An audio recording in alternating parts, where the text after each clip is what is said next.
Brought to you by V-Guard, co-powered by Sensodyne.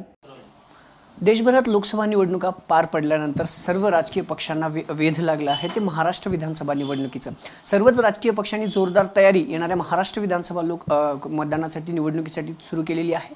पुण्यात देखील अनेक बैठका झाल्यात। राष्ट्रवादी काँग्रेस, शरदचंद्र पवार पक्ष असेल किंवा शिवसेना असेल, या दोघांनी पुण्यातील 8 पैकी 6 विधानसभेची मागणी केलेली आहे आणि शिवसेनेची लाक्षणिक मागणी ठरते, कारण विद्यमान आमदार रवींद्र धंगेकर कसब्याचे आमदार असताना देखील शिवसेनेने कसब्यावरती दावा केलेला आहे। आपल्यासोबत स्वतः रवींद्र धंगेकर आहेत। धंगेकर जी, खरं तर विधानसभा निवडणुकीचे वारे वाहू लागलेत, राज्यभर अनेक बैठका होत आहेत सर्व पक्षाच्या। कसब्याची जागा शिवसेनेकडून मागणी केल्या, विद्यमान तुम्ही स्टँडिंग आमदार आहात काँग्रेसचे म्हणून, पण शिवसेनेची मागणी रास्त आहे असं वाटतं तुम्हाला? देखिए, उनका काम है अफवाह से गर्मी बढ़ाना और हमारा काम है माहौल को ठंडा रखना। हमारा नेता कैसा हो जो माहौल को रखे ठंडा वैसा हो। अब की बार वी गॉट एयर कूलर का चमत्कार। याच्यामध्ये महाविकास आघाडीला लोकसभेमध्ये जनतेने कौल दिलेला आहे आणि तिन्ही पक्ष असेल, इंडिया फ्रंटचे जे काही पक्ष एकत्र असतील यांची बैठक झाली आणि बैठकीमध्ये ज्यांनी त्यांनी आपले जे काही जागा पाहिजे त्या मागितल्या असतील आणि मग तो एक कार्यकर्त्यांसाठी केलेला प्रयत्न असतो। काँग्रेसच्या जागेवर काँग्रेसच्या जागा मागणार, राष्ट्रवादीच्या मागणार, शिवसेनेच्या मागणार आणि अजून काही पक्ष असतील ते त्यांच्या जागा मागणार।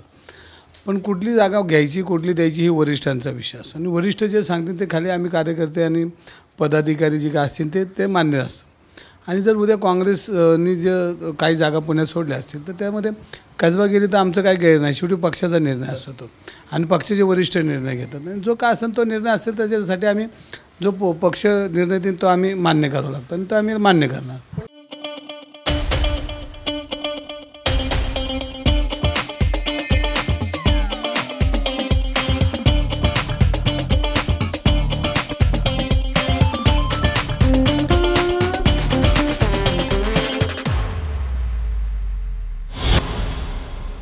खरं तर वाटाघाटीत कसबा विधानसभा मतदारसंघ सेनेला गेला तर धंगेकर काय करणार किंवा काम करणार? मी हे म्हणतोय की मी कार्यकर्ता म्हणून काम करणार, पक्षाने जो निर्णय घेईन तो अंतिम असतो आणि पक्षाचा निर्णय हा आम्हाला मानावाच लागतो ना। म्हणजे जरी सीट शिवसेनेला गेली तरी कार्यकर्ता म्हणून काम करणार, करावंच लागणार ना, करणार काय, करावंच लागणार। पण ज्यावेळेस कसबा विधानसभा पोटनिवडणूक झाली होती ना, भाजपचा गड मानला जायचा कसबा, बापटांपासून अनेक जण तिथून आमदार होते, तुम्ही रासनेंचा मोठा पराभव केला या सगळ्या ह्याच्यात, तरीही शिवसेना दावा करते? नाही, दावा केलाच पाहिजे ना, ज्याला त्याला पक्ष वाढीचा अधिकार आहे आणि पक्ष वाढवलाच पाहिजे। त्यांनी बोलणं काही गैर नाही, शेवटी निर्णय जो असतात तो पक्ष पातळीवर घेतात वरिष्ठ आणि मग त्या निर्णयानुसार पुढं आम्हाला त्याच्यावर काम करावं लागणार आहे। खरं तर पुण्याचा विचार करता जवळपास 8 विधानसभा मतदारसंघ येतात पुण्यात, त्यापैकी एक आता काँग्रेसकडे आहे, पण मग दोन्ही पक्ष 6-6चा दावा करत असताना काँग्रेस म्हणून काही रणनीती आहे का? कारण तुम्ही एक शहरातला चेहरा देखील म्हणून बघितलं जातं तुमच्याकडे, तुमची काही स्ट्रॅटेजी प्लॅनिंग आहे 8 विधानसभा मतदारसंघासाठी? आता याच्यामध्ये अंतिम निर्णय हा काय घेतलेला नाही किंवा अंतिम बैठक झालेली नाही। ह्याच्यामध्ये अंतिम निर्णयानुसार जो काय निर्णय होईल तो आम्हाला वरिष्ठांनी जे आदेश देतील ते, पण आम्ही जेणेकरून मी काय पक्षाला सांगणं, पक्षाला सगळ्या गोष्टी माहिती आहेत आणि पक्षाचे पदाधिकारी आणि सगळे बसून निर्णय घेतील आणि कुठला वार्ड द्यायचा, कुठला विधानसभा द्यायचा, हा अंतिम निर्णय हे सगळे वरिष्ठ बसून घेतील आणि त्यानंतर आम्हाला काम करायचं आहे। तरीही तुमच्याकडनं काही सूचना मागवल्या असतील?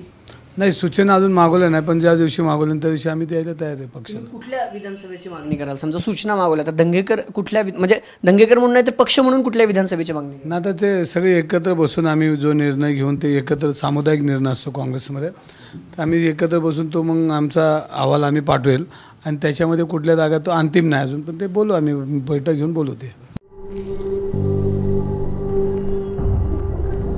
झिंझिण्यांपासून त्वरित आराम मिळवा सेन्सोडाइन रॅपिड रिलीफ बरोबर।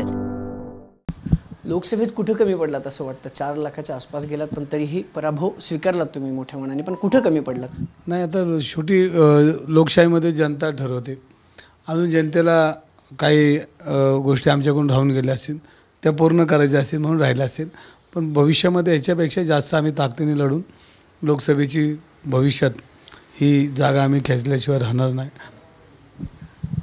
तुमचे प्रतिस्पर्धी मित्र मोहोळ पहिल्यांदा लोकसभेवर गेले आणि केंद्रीय राज्यमंत्रीपदाची शपथ घेतली. बोलणं झालंय, शुभेच्छा दिल्यात की देणार आहात? नाही, आता पुणेकरांनी शुभेच्छा दिल्या, त्यात मी बी असेल. आणि पुणेकरांना जी अपेक्षा आहे ती त्यांनी अपेक्षाची पूर्णता करावी एवढीच इच्छा, बाकी काय नाही. मंत्रिपदाची शपथ घेतल्यानंतर काही बोलणं झाले मोहळांशी? मित्र आहेत जुने, महापालिकेत तुम्ही एकत्र काम केले. ना असं काय बोलणं नाही झालं, पण भविष्यात भेट होईल तेव्हा बोलू आम्ही. काय शुभेच्छा द्याल मोहळांना? नाही, मी सांगितलं ना, पुन्हा सुरक्षित राहिलं पाहिजे, पुण्याची संस्कृती ही अबाधित राहिली पाहिजे, एवढाच विषय. खरं तर कसबा विधानसभा मतदारसंघ पोटनिवडणुकीत काँग्रेसनं भाजपकडून खेचून आणला होता. पण आता शिवसेना उद्धव बाळासाहेब ठाकरे गट दावा करत असताना कार्यकर्ता म्हणून पक्ष किंवा महाविकास आघाडीचे नेते जो निर्णय घेतील तो मान्य असेल आणि कसब्यात देखील कार्यकर्ता म्हणून काम करणार असल्याचं रवींद्र धंगेकरांनी सांगितलंय. कॅमेरापासून तुषार नानावरेसह Abhijit Pote, TV9 Marathi, Pune. Brought to you by V-Guard, co powered bye Sensodyne.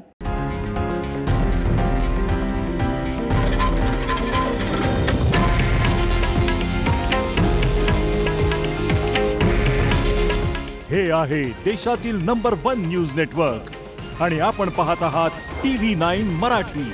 काळजी तुमची, हित महाराष्ट्राचं.